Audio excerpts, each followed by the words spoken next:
Welcome to the Explainer. You know, you hear about some pretty wild legal fights, but have you ever heard of one starting over a clothesline? Seriously, today we're going to unravel a story that begins with just doing some laundry and somehow ends up in a formal court hearing. Let's get into it. I know, it sounds like the setup to a punchline, doesn't it? But this was a very real legal dispute. You can think of it as a classic David versus Goliath story. You've got one homeowner just trying to be a little more energy efficient, and on the other side, the seemingly unmovable rules of his homeowners association. And how this all plays out, well, it reveals this really fascinating clash between going green and just old-school regulations. Okay, so let's meet the main characters in this drama. First up, we've got Michael Jahr. He's a resident of a community in Mesa, Arizona called, and you can't make this up, Leisure World. And in the other corner, you have his homeowners association, the HOA, armed with a rule book that's probably thicker than an old phone book. And right in the middle of it all, yep, a simple clothesline. So here's how it all went down. Back in August of 2022, Mr. Jahr asks for permission to put in a clothesline. The HOA's response? A big fat no. So he tries to get a little clever. He submits a new, more generic request just for an in-ground sleeve. The HOA says okay, but, and this is a big but, it's for a flagpole installation sleeve only. Well, Mr. Jahr goes ahead, installs the sleeve, and uses it for his laundry anyway, even just for a little while. And boom! By the end of October, the HOA slaps him with a formal violation notice. And just like that, the battle lines were drawn. And this really gets to the heart of it, right? On one side, Mr. Jahr's goal was pretty simple. He wanted to utilize solar means to cut his energy use. Go green, maybe save a little money. But the HOA's rule, Rule 2-304D, was crystal clear.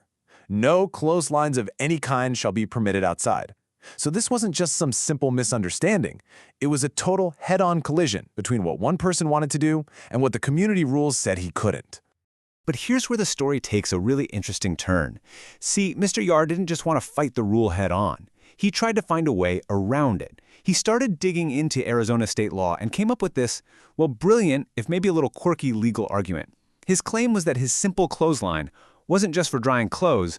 Oh no, it was actually a sophisticated piece of solar technology.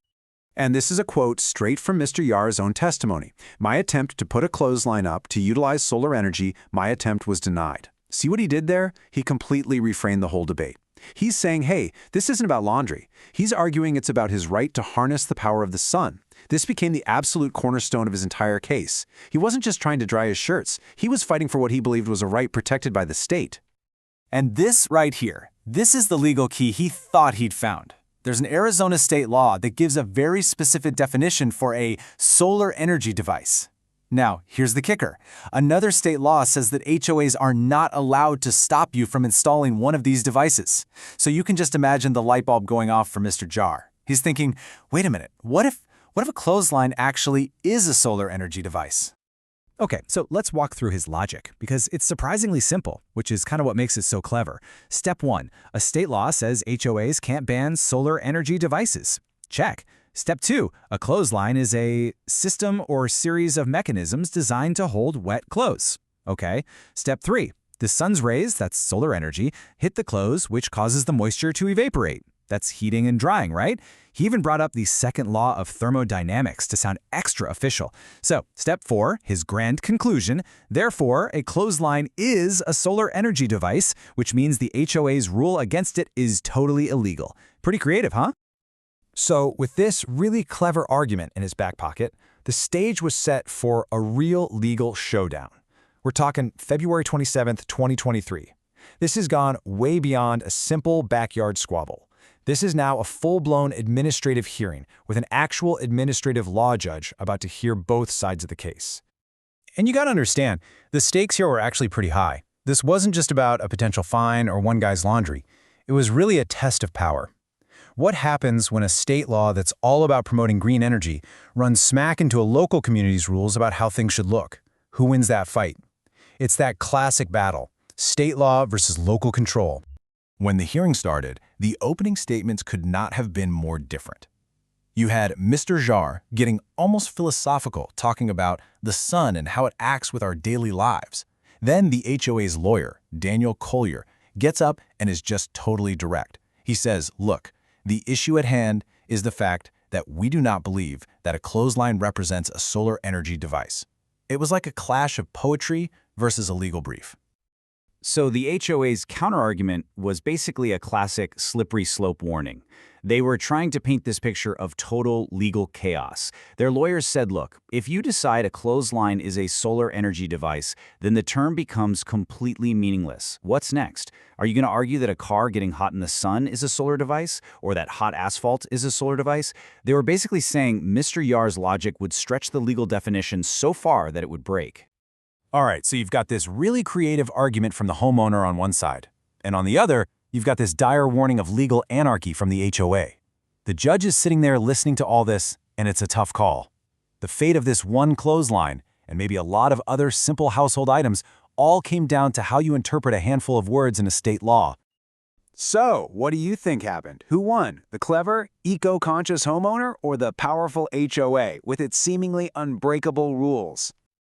The judge's decision came down to one single, powerful word: denied. That's it. Mr. Jahr's really clever argument? It got shot down.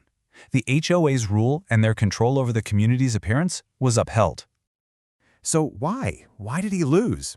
Well, the judge's reasoning was razor sharp. It all boiled down to that legal definition in the statute.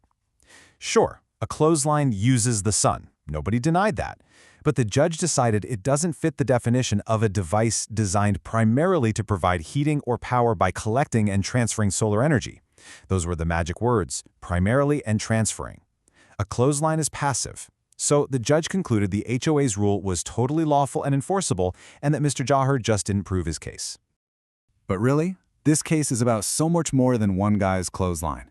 It's this powerful lesson about, well, about the power of words. It shows how just a couple of definitions written down in a law book can change absolutely everything.